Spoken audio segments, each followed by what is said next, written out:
Estoy enormemente complacido por esta oportunidad de estar como conferencista en este summit importante, iniciativa grande de la doctora Yamile Jubix y de su comité organizador, a quienes les doy las gracias por esta oportunidad. Mi conferencia no está patrocinada, es una conferencia basada en conocimiento, experiencia y en la práctica del pie diabético. Voy a referirme a dos situaciones especiales. Una, la dactilitis por osteomielitis crónica. La otra, en abscesos, fístulas y compromiso tisular extenso, todo en el contexto de pie diabético. La dactilitis, también conocida como dedos en salchicha, no es patrimonio único de la diabetes. Podemos encontrarla en la enfermedad de células falciformes, en tuberculosis, lepra, sarcoidosis, sífilis, espondiloartrosis, artritis psoriática y en infecciones, especialmente en osteomielitis crónica. Aquí tenemos un caso de un paciente con dedo en salchicha. El problema se genera muchas veces por una infección que está dada por el deterioro de la estructura de la uña, por una paroniquia, por entrada de microorganismos que están muy próximos al hueso. El hueso se infecta y empieza a generar un proceso crónico, un proceso que va engrosando el periósteo, que va aumentando el volumen de el dedo, y ustedes ven que culmina con una destrucción ósea si no se interviene a su debido tiempo. Esto puede durar meses, puede durar años, y el problema es que es una bomba de tiempo porque tiene un potencial para ocasionar infección extensa y grave en el pie. En el momento menos pensado, el dedo en salchicha pasa de ser un proceso crónico a ser un proceso de extensión, un proceso infectante que puede comprometer el pie en toda su extensión.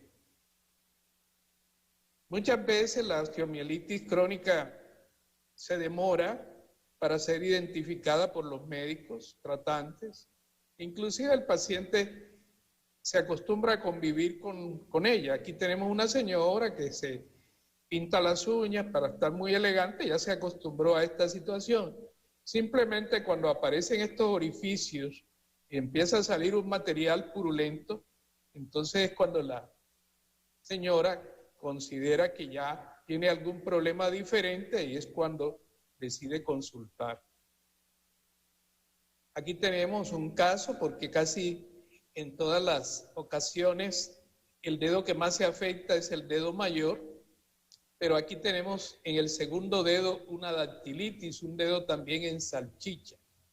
Y aquí lo importante es que nosotros detectemos que muchas veces el proceso ya comienza a extenderse como una infección con formación de absceso o fístula. Esta fístula lo que está tratando es de evacuar material óseo necrótico por algún lado para evacuarlo del dedo comprometido.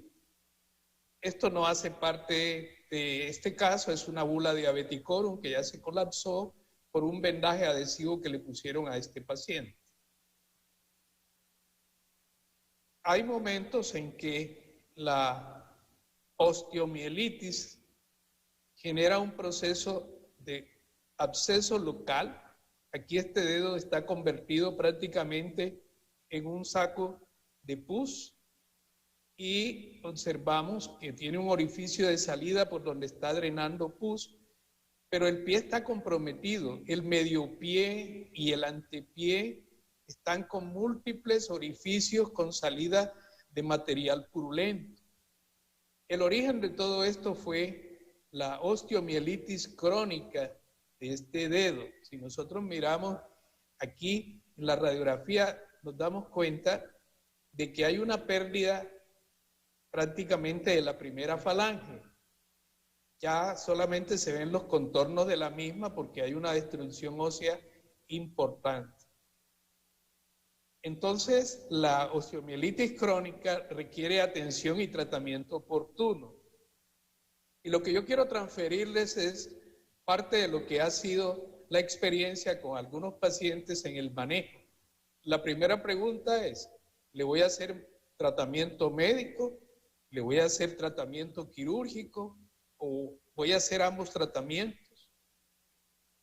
Hay una serie de factores entonces a considerar para elegir cuándo voy a hacer tratamiento no quirúrgico y cuándo voy a hacer tratamiento quirúrgico. Estos factores van a ser enumerados. Un diagnóstico confirmado, hay que evaluar las condiciones del paciente, hay que mirar la severidad, localización, profundidad y extensión de la infección, y esto es muy importante, la severidad de la isquemia y la posibilidad de revascularización. Hay que mirar el origen de la infección, la histología ósea, el tipo de daño al hueso y la duración de la infección. Si la extremidad o los artejos permiten una rehabilitación y funcionalidad. Hay que analizar el tipo de microorganismo causal y la sensibilidad a los antibióticos y si ha tenido o no una respuesta adecuada al tratamiento. Todos estos factores hay que considerarlos en conjunto. Hay una serie de directrices para lo cual quiero recomendarles algunos de los mensajes en esta publicación del profesor José Luis Lázaro y que tratan de orientar para que sepamos cuándo realizar tratamiento médico o cuándo realizar tratamiento quirúrgico. Tratamiento médico, especialmente a lesiones confinadas en el antepié. En pacientes con un riesgo quirúrgico elevado, son pacientes médicamente inestables los que entonces pueden ser candidatos a este tipo de tratamiento médico, que tengan buena vascularización, que no tengan necrosis de tejidos blandos, que tengan, si tienen úlceras, que éstas sean fáciles de descargar, que no se vea hueso ni la articulación cuando se explora la úlcera, no estén visibles dichas estructuras, cuando no se dispone de un cirujano experto para el tratamiento de estas infecciones, cuando el paciente rechaza de forma rotunda la opción quirúrgica y cuando no son necesarios otros procedimientos quirúrgicos añadidos. Por otro lado, el tratamiento quirúrgico lo vamos a hacer cuando visualizamos hueso en el fondo de la úlcera, cuando hay una presencia de necrosis en tejidos blancos, la necesidad de drenaje, acceso o colecciones, fracaso de la antibiótico-terapia ya después de 90 días, exposición articular, necesidad de cirugía de descarga, destrucción ósea avanzada, pacientes con alto riesgo de toxicidad antibióticos, especialmente aquellos con enfermedad renal crónica, aquellos con infecciones causadas por patógenos resistentes a los antibióticos disponibles. Para confirmar una buena parte de todas estas condiciones, quiero referirme a esta tesis del doctor Javier Aragón cuando optó por el doctorado, y aquí él menciona 3 factores que se han comportado como predictivos del fracaso de la cirugía conservadora, cuando se hace cirugía conservadora. Y esos 3 factores son la visualización del hueso, la isquemia arterial y la infección necrosante de partes blandas. La cirugía conservadora es menos radical, es una cirugía donde se puede drenar, se puede extraer el hueso, pero es mínimamente invasiva, por decirlo así. Quiero mostrarles algunos casos para tratar de poner en práctica la importancia de estas recomendaciones que alcanzamos a revisar. Ustedes observan aquí una herida quirúrgica. Este es el posoperatorio de un paciente a quien se le extirpó la primera y segunda falange del primer artejo. Ya se quitó la sutura y sin embargo el paciente consulta porque se le abrió mucho más ampliamente una úlcera que cuando la cirugía estaba incipiente y porque aquí está atorado un pedazo de hueso. ¿Esto qué nos dice? Pues que se hizo una cirugía abierta, pero no se identificó la osteomielitis del primer metatarsiano, que posiblemente era tan importante como la del dedo mayor, y entonces se dejaron fragmentos óseos por una necrosis muy extensa de huesos que se están tratando de expulsar. Aquí, desde luego que la indicación estuvo bien, se hizo tratamiento quirúrgico abierto, pero había que llegar mucho más allá, había que hacer también una resección parcial o total del metatarso comprometido. Esto sería el ejemplo de algo menos agresivo, menos invasivo. Nosotros identificamos aquí una fístula, un absceso producto también de una osteomielitis del dedo mayor, pero entonces nosotros exploramos el trayecto fistuloso, los canales, por decirlo así, de expulsión de fragmentos y de tejido necrótico que ha buscado la misma infección espontáneamente, lavamos, definimos totalmente cuál es la ruta de la fístula y sencillamente con unas gasas trenzadas en algodón estériles, las entorchamos y hacemos unos drenes. Estas gasas estériles, entonces ya entorchadas, las hacemos pasar por el trayecto fistuloso, abocando los orificios de salida y podemos estarlas movilizando, removiendo para ayudar a que drene por allí tejido necrótico, tejido óseo también que está tratando de ser expulsado. Esta sería una condición no completamente de cirugía abierta, sino un procedimiento no tan invasivo. Aquí ven cómo el paciente tiene colocadas los drenes y fíjense, después de pocos días, después de 10 o 12 días, este estado de cicatrización ya, como se puede decir que confirma el éxito del procedimiento. Aquí tenemos otro caso de dedo en salchicha y observamos aquí que estamos abocando también con este mismo tipo de drenes trayecto fistuloso. Este es un material muy económico, es simplemente gasa estéril 4x4 entorchada para poder realizar el procedimiento.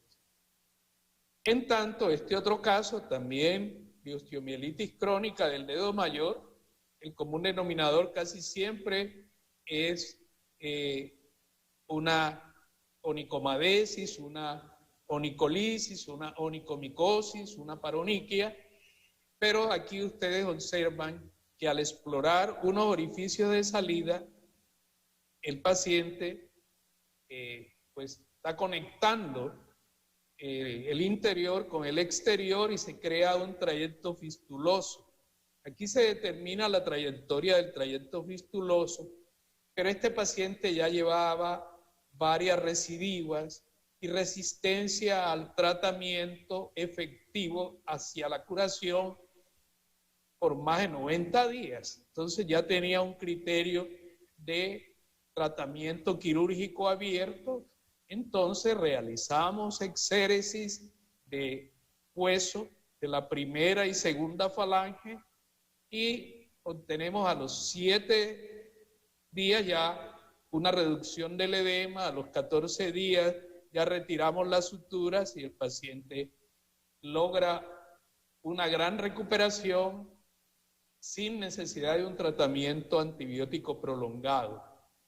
Cuando no se hace cirugía abierta, el problema es la duración del tratamiento, que debe ser un tratamiento largo, la mayor parte, si no todo el tiempo, parenteral. La remoción quirúrgica del hueso infectado probablemente da mejor posibilidad de curación y la monitoría de la remisión debe ser al menos por 1 año. Ahora vamos a otra situación especial. He querido traer todos estos casos porque son la demostración de cómo enfrentarnos a situaciones frecuentes. Vamos a tratar de abordar abscesos, fístulas y compromiso tisular extenso. Algo de lo que casi siempre se hace en estos casos es realizar un destechamiento, pero cada vez que ahora yo me acuerdo de lo que es el destechamiento, también me recuerdo la circulación del pie, me recuerdo la vascularización arterial del mismo y me recuerdo a los angiosomas y a la distribución de los mismos. El problema de los destechamientos es que a veces deprivamos de riego sanguíneo a un segmento que depende de una arteria principal y de unas venas afluentes del mismo segmento. Entonces, el riesgo del destechamiento es que vamos a deprivar en algunas ocasiones de riego sanguíneo a algunos segmentos que dependen de la distribución angiosómica. Observemos aquí este caso para ilustrar lo que ocurre. Aquí tenemos una úlcera con una costra. Observamos aquí una zona tumefacta donde hay un gran absceso dorsal. Observamos que hay una ulceración también de una porción importante del grueso artejo y observamos estos puntos que no son sino orificios de salida de material purulento. Fíjense que el absceso está tratando de drenarse y que aquí debe haber un trayecto fistuloso. Efectivamente, cuando nosotros hacemos el desbridamiento de todas las úlceras y hacemos un destechamiento tratando de abrir el trayecto fistuloso, nosotros tenemos varios problemas. Y los problemas radican en que aquí estamos interrumpiendo el flujo arterial de arterias metatarsianas en algunas oportunidades o de arteriolas digitales. Fíjense que aquí el destechamiento no es solo lo que se ve en el aspecto dorsal. Se destechó prácticamente desde la superficie, desde la piel hacia atrás, en el antepié, en todo el grosor del pie, o sea, desde el dorso a la planta, porque había un trayecto fistuloso que comunicaba la parte dorsal con la parte plantar. Aquí ven el aspecto ya después de destechado, a los 5 o 6 días después de destechado, y observan también cómo empieza el cuarto dedo a tornarse violáceo, y ya el aspecto interno del artejo mayor también está violáceo. Salimos del problema infeccioso y entramos en un problema entonces vascular de necrosis. Y aquí observamos que ya a 1 mes de practicado el procedimiento, todavía tenemos aquí un problema de irrigación del cuarto artejo, y aquí tenemos el resultado pocos días después. Hubo que quitar la piel, afortunadamente hubo alguna suplencia vascular que logró salvar el dedo y también mejorar la situación aquí donde se hizo destechamiento que fue lo que ocasionó una respuesta isquémica residual en el grueso artejo. El otro problema de los destechamientos es el tiempo de cicatrización. Aquí nosotros tenemos un absceso plantar. Esto también está comunicado con la parte dorsal.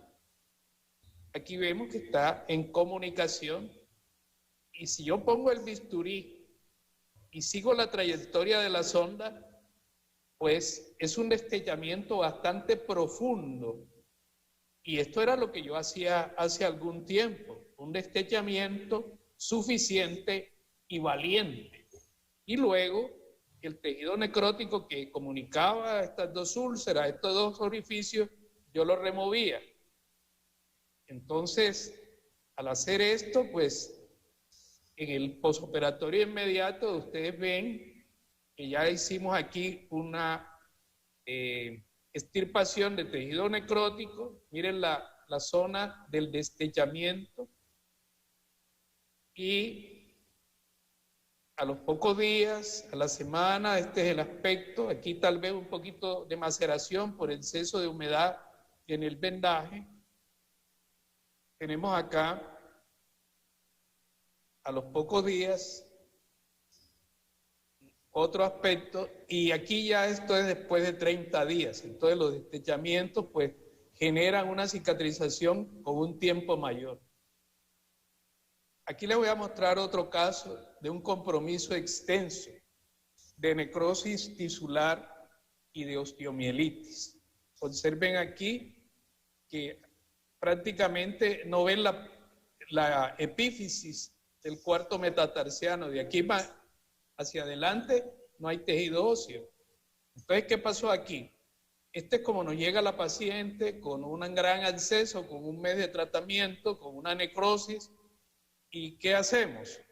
Empezamos a darle manejo quirúrgico, a quitar todo tejido necrótico, escisión suficiente y valiente, sigue saliendo pus en la medida en que vamos penetrando, mucho tejido necrótico que hay que extirpar, quedando el pie así.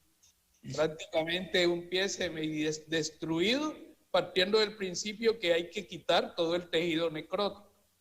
Lógicamente que al hacer esto, allí no queda la estructura, por ejemplo, muscular de aproximación del dedo mayor. Entonces, al escindirse y desaparecer el aproximador del dedo mayor, pues entonces ya tenemos en el periodo de cicatrización de ejercer ciertas estrategias para aproximar los dedos. Todo esto demora 6 meses para llegar aquí y demora 8 meses para que la paciente pueda caminar. Entonces, una propuesta que da resultados, y le voy a mostrar ahora que da resultados, es el drenaje cerrado sin destechamiento. Entonces, tenemos aquí un caso de pie de Charcot con una osteomielitis del dedo mayor, osteomielitis crónica. Aquí se abre, hay un orificio de salida de pus. Hay un saco de pus prácticamente aquí, tanto en el aspecto dorsal como en el aspecto plantar, y múltiples orificios. Tal vez ustedes vieron esta imagen antes que la había pasado. Observen aquí la destrucción de la primera falange, y entonces empiezan ustedes a estudiar los trayectos fistulosos, empiezan a mirar el recorrido, a identificar trayecto fistuloso por trayecto fistuloso para ver la trayectoria de cada uno y poder entonces, analizando la trayectoria, hacer el drenaje correspondiente. Ya les hablé de este tipo de drenes. Aquí se puede decir que hemos terminado el procedimiento, pero inmediatamente hacemos eso, comienza a reducir el volumen del pie, comienza a haber una descompresión. El pie reduce el volumen, la infección se maneja mejor y el resultado final, si no es excelente, al menos es muy aceptable, pero nos queda un pie viable, nos queda un pie para que el paciente pueda caminar pronto o utilizar la descarga correspondiente con zapatos adecuados, o si es necesario, pues con medios zapatos. o con zapato roles, con lo que sea pertinente de acuerdo a la deformidad del pie. Observen aquí otro caso. Este otro caso tenía una infección enorme aquí de tejido blando, hubo que hacer un desbridamiento y detectamos un trayecto fistuloso que iba también desde el dorso hasta la parte dorsal detrás del primer dedo. Entonces, después de haber hecho semejante desbridamiento, hacer un destechamiento aquí, lo consideramos de mucho riesgo por la deprivación circulatoria y le pusimos un dren. O sea que aquí hicimos un híbrido. Hicimos desbridamiento amplio, pero también colocamos dren y ustedes van viendo la evolución del caso.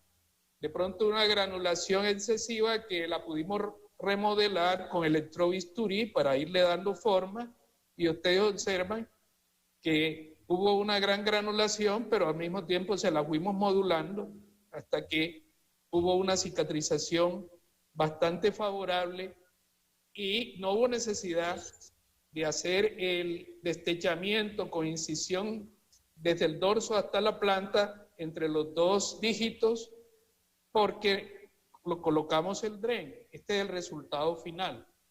Igualmente, cuando tenemos aquí, en este otro caso, un absceso, este no corresponde a osteomielitis, sino a una infección. Cuando ustedes vean estos orificios, lo más probable es que hay trayectos fistulosos.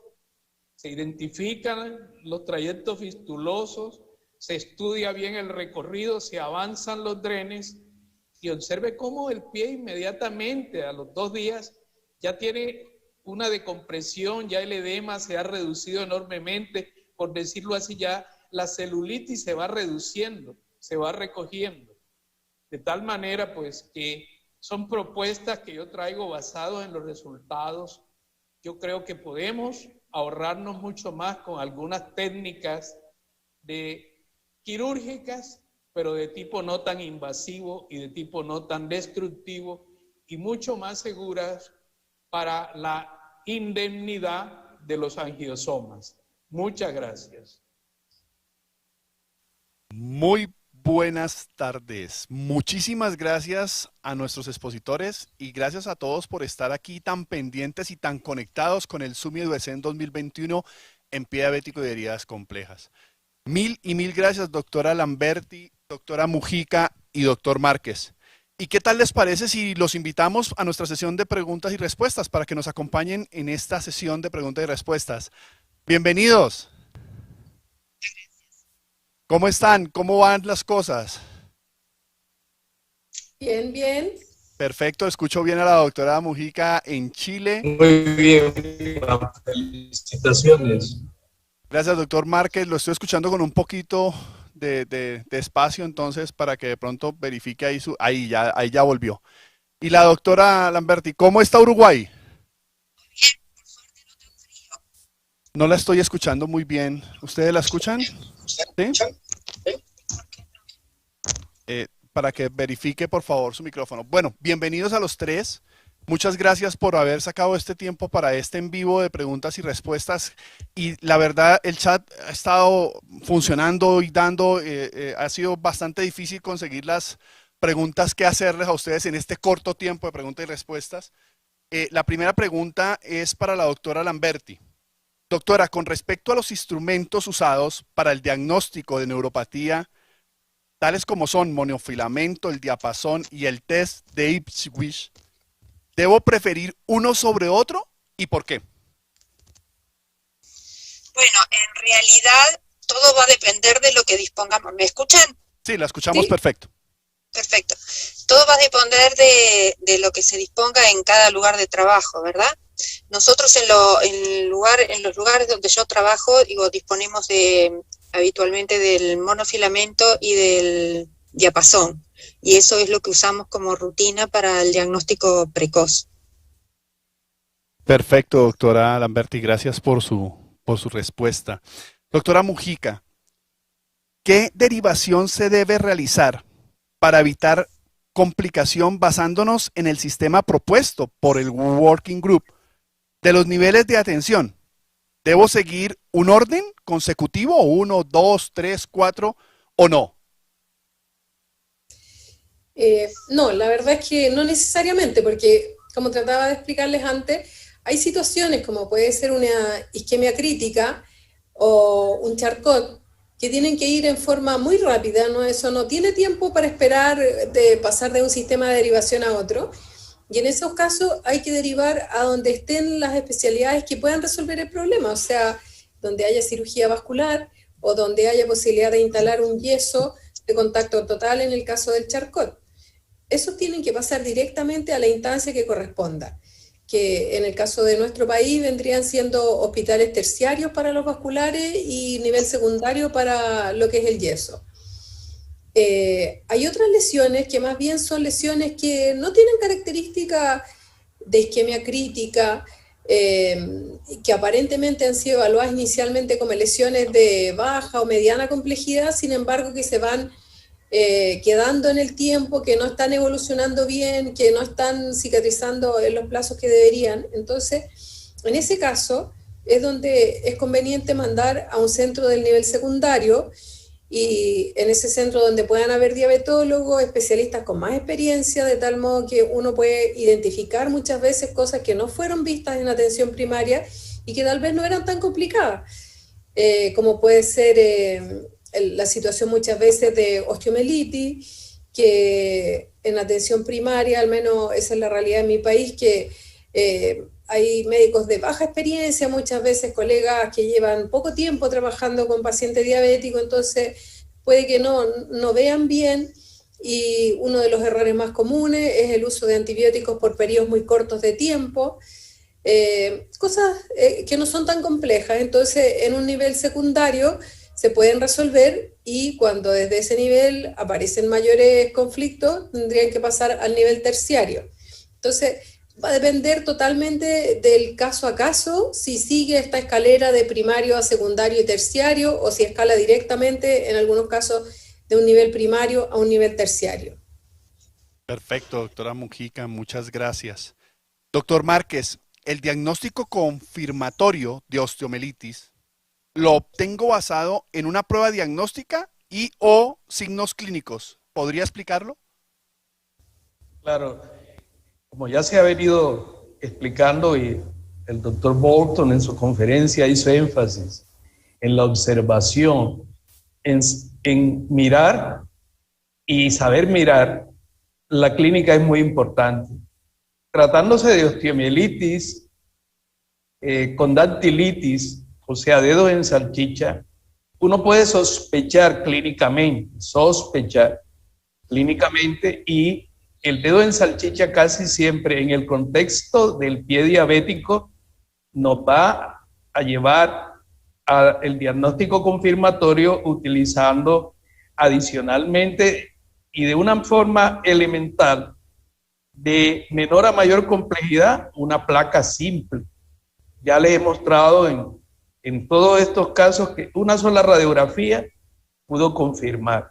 Si hay un orificio o hay una úlcera, todavía es mucho más fácil hacer una prueba con la sonda metálica, buscando el crujido del hueso al tocar con la punta de la sonda del hueso, y esa es una sensación táctil y sonora que uno tiene cuando toca el hueso. De tal manera de que eso es lo más simple. Desde luego que puede ser mucho más preciso, mucho más eficaz, podría ser ya un estudio más avanzado, pero casi nunca hay la necesidad en estos casos de llegar hasta una resonancia nuclear. Eso es realmente Charcot. Más bien, cuando tenemos dudas acerca de si hay osteomielitis o el compromiso óseo es producto del mismo Charcot, allí sí que cabría la posibilidad de una resonancia nuclear. Perfecto, doctor Márquez. Muchísimas gracias por su respuesta. Doctora Lamberti, ¿es importante que los pacientes estén dentro de uno de los 3 tipos de neuropatías para hacerle una intervención farmacológica? No. Digo, evidentemente va a depender de los síntomas, ¿verdad? Digo, hay síntomas que son tolerables, como las parestesias, que son fácilmente manejables con medicamentos mínimos, como por ejemplo el ácido lipoico, digo, pero digo, cuando ya la sintomatología es dolorosa, hay que habitualmente ir escalonando el tratamiento, pero se hace uso de casi todo el arsenal terapéutico que tenemos, ¿no? Pero independientemente de qué tipo de neuropatía tenga. Ok, doctor Lamberti, mil gracias. Doctora Mujica, cuando el paciente está en un nivel mayor y ya remisionó de la fase aguda, ¿debe volver o retornar al nivel primario de atención? ¿Al médico que lo vio por primera vez? Sí, yo creo que el paciente debe mantenerse siempre adscrito al nivel primario de atención. Ahora, si el paciente evolucionó con lesiones que dejaron deformidades, puede requerir el manejo de fisiatría para la rehabilitación posterior, y eso habitualmente va a estar en un nivel terciario.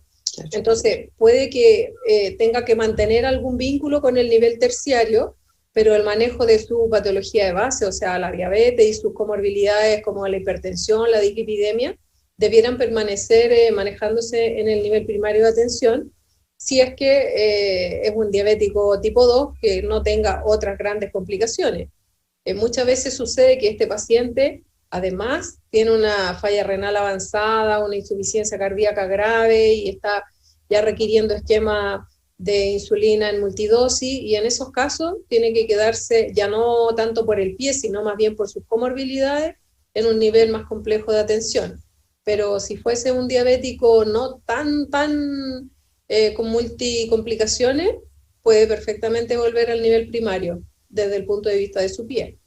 Doctora Mujica, muchas gracias nuevamente por su aclaración. Estoy recibiendo aquí un correo de Paola Muñoz, quiere preguntarle al doctor Márquez, la estadística de reinfección en estos casos clínicos que no tuvieron desbridamiento quirúrgico, ¿cuál es? No son muchos los casos, porque estos casos no son de todos los días, pero se han vigilado los casos y no ha habido recidiva. Naturalmente que se necesita mucho acierto en la decisión para que haya una seguridad de que no va a haber recidiva. También un tratamiento antibiótico de soporte suficientemente prolongado. No, en estos casos de osteomielitis con extrusión ósea no puede ser menos de 6 semanas de tratamiento. Y de esas 6 semanas de tratamiento, al principio, los medicamentos deben ser parenterales. Hay una hipótesis que dice que en la osteomielitis, si queda una ligera anidación de bacterias dentro del espesor del hueso, muchos meses o años más adelante, eso puede manifestarse nuevamente en reinfección.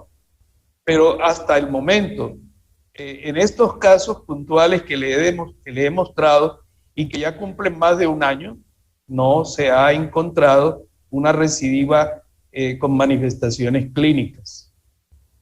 Muchas gracias, doctor Márquez. Una acotación que le hacen aquí al doctor Márquez también es Rosalba Méndez Anaya, que nos está viendo, dice, ¿cuánto tiempo se dejan los drenes? Excelente ponencia, doctor. Muchas gracias. Los drenes se dejan en la medida en que ya no salga material purulento. Cuando uno coloca los drenes, la primera percepción que tiene es disminución de volumen.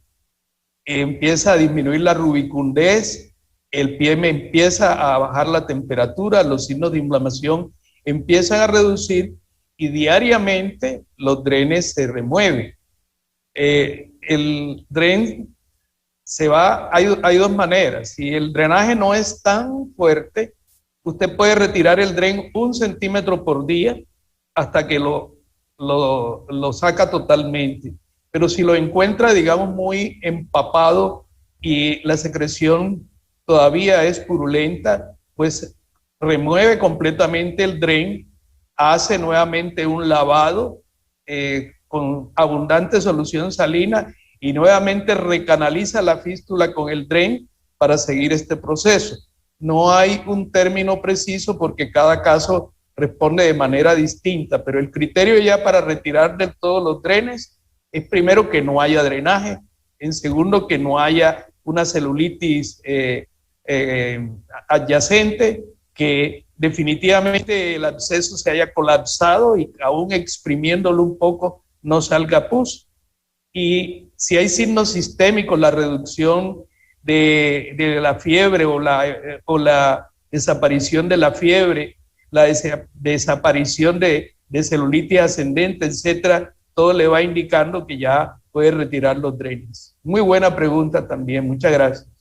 Muchas gracias, doctor Márquez, muy amable. Tenemos aquí un comentario de uno de los expertos, del doctor Edgar Herrera Segura, que dice: las incisiones longitudinales generalmente no lesionan las estructuras vasculares.